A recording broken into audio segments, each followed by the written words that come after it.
It was a bright and joyful day in the small village of Okoba, Nigeria. Zelina, a quiet 17-year-old orphan, moved quickly through the crowd, serving food and drinks at a big family celebration.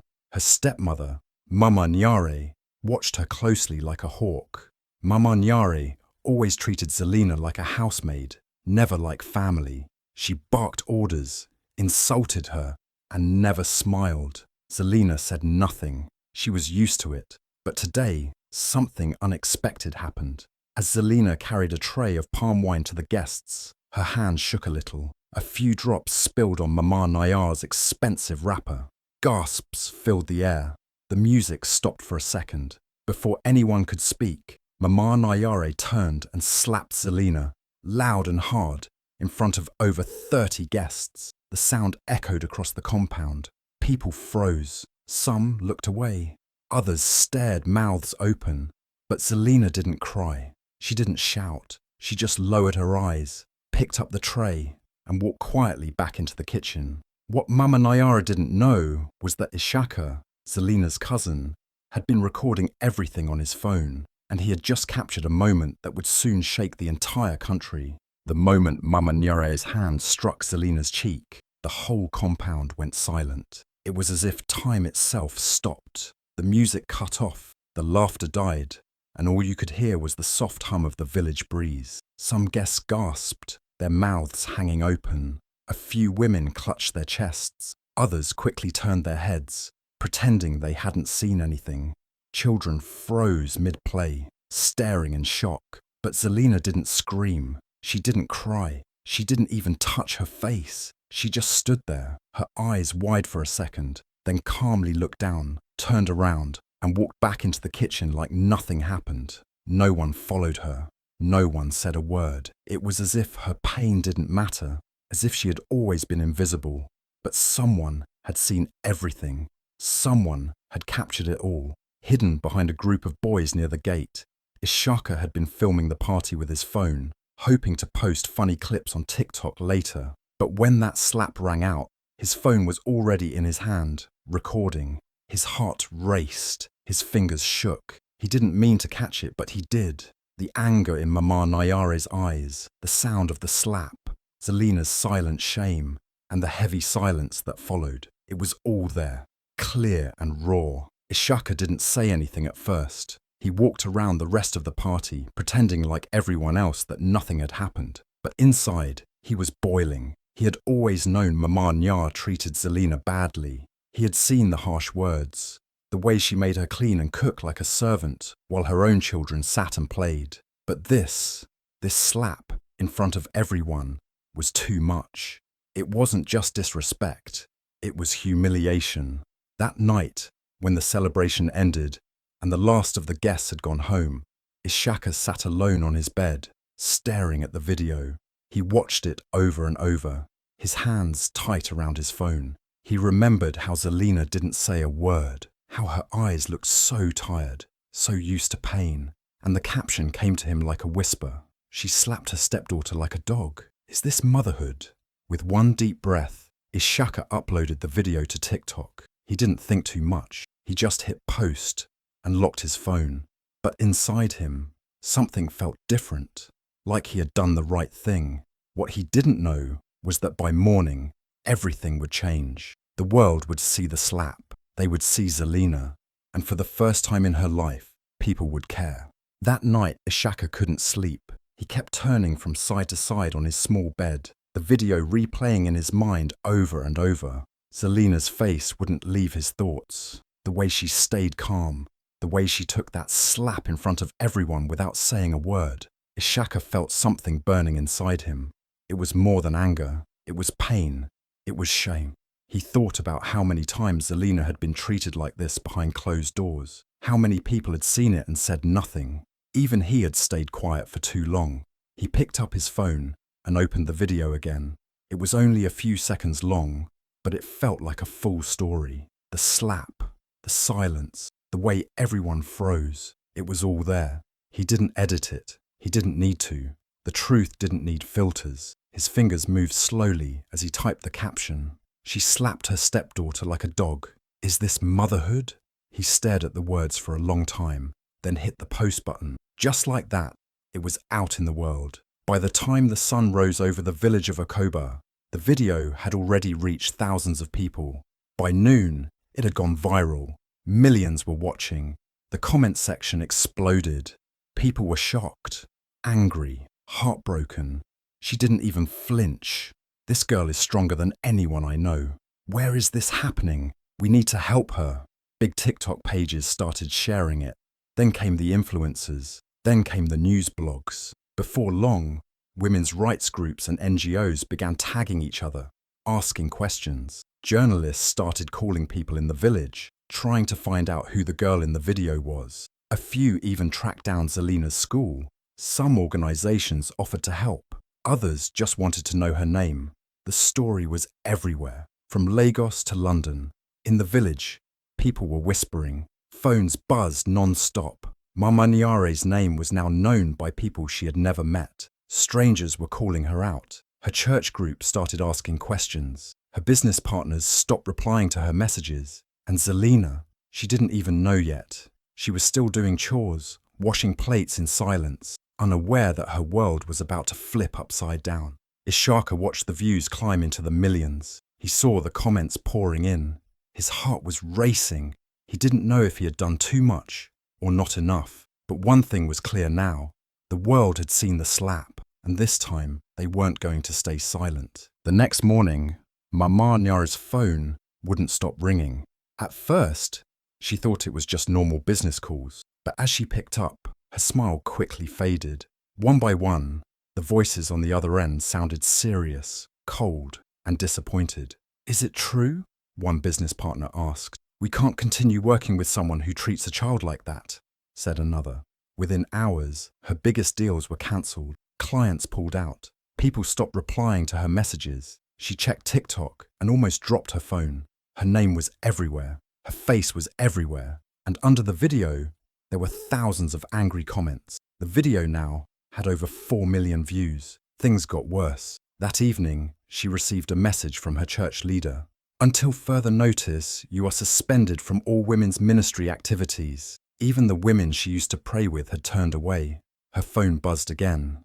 It was her own mother. Mama Nyare answered, expecting comfort. But instead, her mother shouted, "How dare you shame us like this? That girl is your daughter now.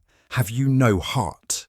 Mama Nyare tried to explain, tried to blame Zelina, but no one wanted to hear her excuses. Her voice didn't matter anymore. The world had seen the truth. While Mama Nyare's world was falling apart, something beautiful was happening for Zelina. She was sitting quietly in the backyard, washing clothes like she always did. She had no idea that people around the country were looking for her, trying to help her. Then Ishaka came running. "Zelina, they want to talk to you. An organization called the Women of Light Foundation." She looked at him, confused. "Who are they?" she asked softly. Ishaka smiled, holding up his phone. "They're people who care, people who saw what happened and want to change your life." A woman from the foundation called. Her voice was calm and kind. She told Zelina, "You are not alone. We've seen the video. We saw your strength. We want to help you." Zelina didn't know what to say. The woman continued, "We're offering you a full scholarship, a safe place to live, and support for your dreams. You deserve to be somewhere you are respected and loved." Zelina's hands shook as she held the phone. No one had ever said such things to her before. She looked at Ishaka with wide eyes. "Is this real?" she whispered. He nodded, eyes full of tears. "Yes, it's real. You're free now." And just like that, the girl who had been slapped in front of the world was now being lifted up by it. Voices she had never heard were now louder than the one that had tried to silence her. And for the first time in her life, Zelina felt seen and safe. The world had seen the video. They had seen the slap, the silence, and the strength in Zelina's eyes. And now they wanted to hear her voice. A week after the video went viral, Zelina sat in a makeup chair at a big TV station in Lagos, blinking under the bright studio lights. She had never been in a place like this before. She was wearing a simple dress, her hair neatly braided, and her heart beating fast.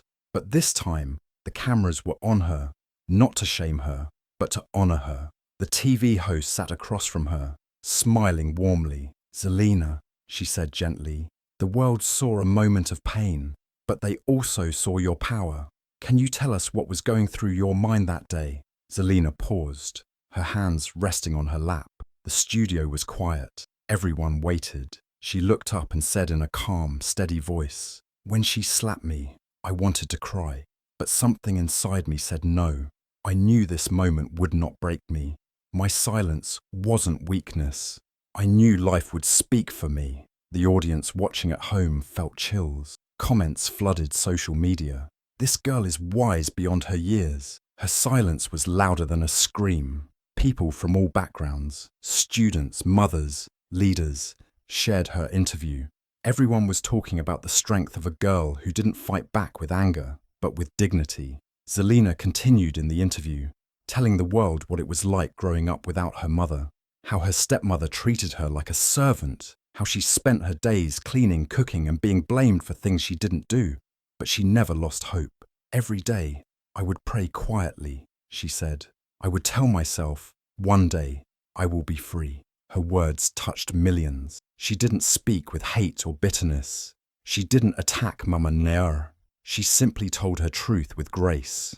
And people respected her even more for it. Her story wasn't just about pain. It was about rising.